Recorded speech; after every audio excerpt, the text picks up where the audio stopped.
Assalamu alaikum and welcome to lecture number 16. In this lecture, we will discuss state of Pakistan's economy. The lecture is based on Economic Survey of Pakistan 2025-26 released earlier this week. It's important to mention that discussing the performance of economy for 2025-26, the economic survey has considered data from July 25 to March-April 2026. In this lecture, we will discuss growth and investment. After that, we will discuss the statistics of inflation, followed by fiscal development, then trade and payments, and the last one is education, health, and social protection. So out of these five, the first two will be discussed in this lecture, and the remaining three will be discussed in our lecture number 17. So let's start discussion with growth and investment. GDP growth rate. The GDP growth rate of Pakistan is 3.7 percentage points. Last year it was 3.18. So during last 1 year, the GDP growth rate has increased by 0.52 percentage points. As reported in Economic Survey of Pakistan, the global economy is estimated to grow by 3.4% in 2025, but the growth momentum is expected to decline to 3.1% in 2026, reflecting a gradual slowdown in global economic activity. So considering these statistics, the increase in GDP growth rate of Pakistan is encouraging and indicating that economy is moving in the right direction.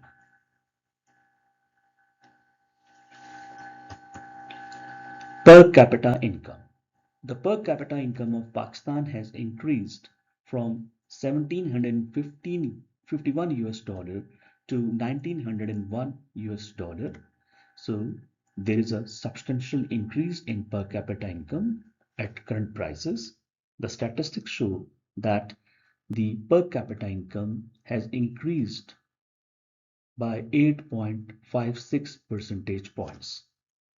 Now we will discuss the statistics on investment to GDP ratio.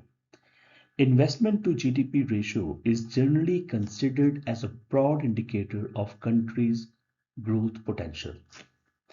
In general, the investment to GDP ratio for Pakistan is declining since early 90s and always remained below 20% during the past 50 years, with a few exceptions during the early 90s. The investment to GDP ratio for Pakistan is 14.38. If we look at other countries of the region, including Bangladesh, India, Maldives, Nepal, Sri Lanka, and China, the investment to GDP ratio for these countries was between 29% to 43% during the recent years, indicating that Pakistan is not even halfway down to these countries. The low investment to GDP ratio is mainly due to structural inefficiencies and institutional weaknesses. So policy inconsistency, weak governance, and political unrest are among the major obstacles in this regard. National saving to GDP ratio is 14.13, so there is a gap of 0.25, which is filled by foreign savings. Now we will highlight sectoral growth rates. Agriculture. Last year, the growth rate of agriculture was 1.53. Now it has increased to 2.89, which indicates that during last 1 year, the growth rate of agricultural sector has increased by 1.36 percentage points.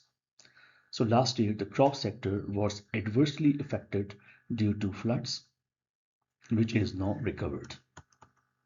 Industry. The growth rate of industry has declined. Last year it was 5.56% and now it is just 3.51%, indicating a decline of 2.05 percentage points. So there is a sharp decline in the growth rate of industry. There could be multiple reasons behind it, such as energy crisis and the recent petroleum crisis. Services. The growth rate of services sector has increased from 3.14 to 4.09. There is an increase of 0.95 percentage points. Now we will discuss sectoral value added in GDP. Services. The share of services sector has increased from 58.21 to 58.42, showing an increase of 0.21 percentage points. The share of industry has declined from 18.17 to 18.14, indicating a decline of 0.03 percentage points. And similarly, there is decline in the share of agriculture sector. The share has reduced from 23.62 to 23.44.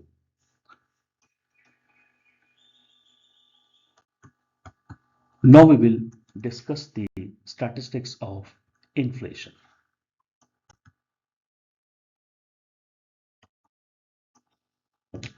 Overall inflation is 6.2%, and last year it was 4.7%.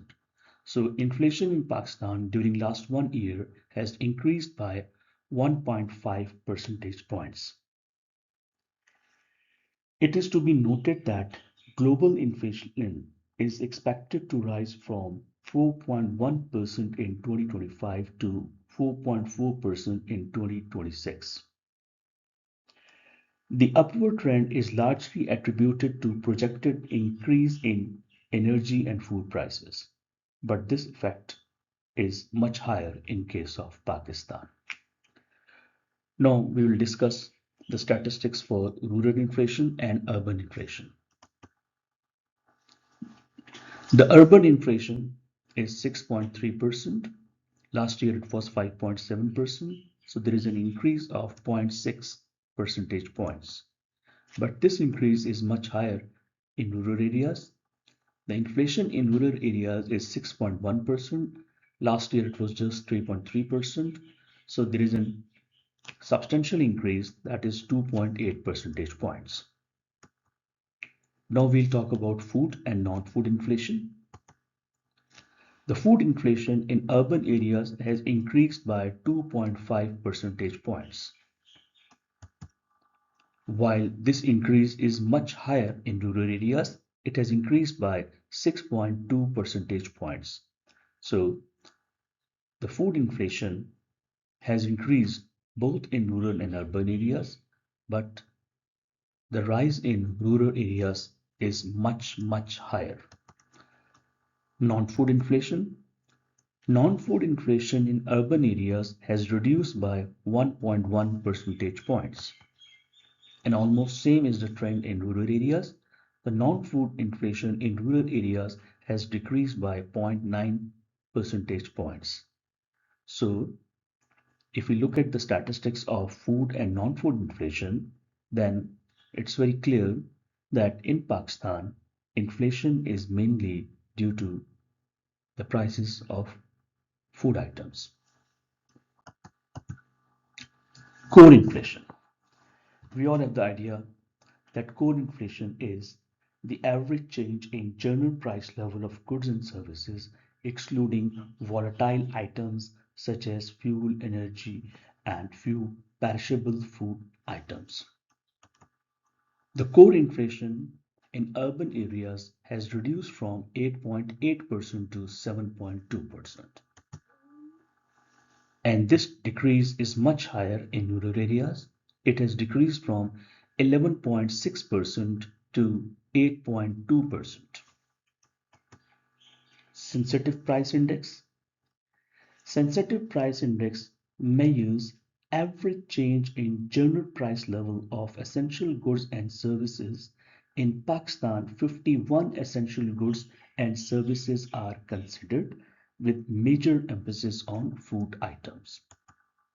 If we look at the statistics, then there's a decline even in sensitive price indicator.